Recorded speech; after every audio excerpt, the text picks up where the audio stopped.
Il y a eu des tas de rapports du FBI qui ont été faits, pas suivi des faits. Et on sait que dans le rapport de... On ne sait pas en France, parce qu'on ne fait pas les recherches de façon rigoureuse, que dans le rapport Shelby-Graham, qui est un rapport fait par des parlementaires américains, il y a 28 pages qui n'ont jamais été rendues publiques. Sur le 11 septembre. Obama avait promis aux victimes de les rendre publiques, il ne l'a jamais fait. C'est quoi le fond de votre pensée là-dessus? Le fond de votre pensée là-dessus? Sur le 11 septembre. Je n'ai pas de thèse là-dessus, je veux la vérité, c'est tout. Vous faites la recherche de la vérité, c'est plus important que la vérité.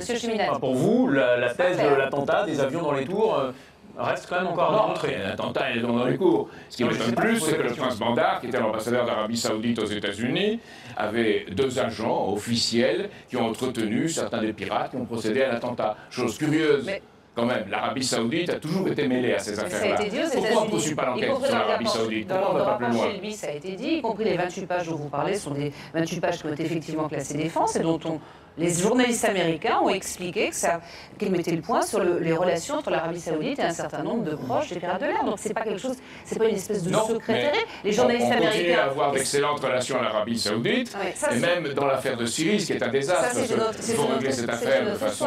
la presse américaine a enquêté, personne ne pense. À l'Arabie Saoudite une partie des choses. Mais personne ne pense que c'est Israël ou les Américains qui ont organisé le complot. Vous non plus sur le 11 septembre. Jacques Cheminade, regardez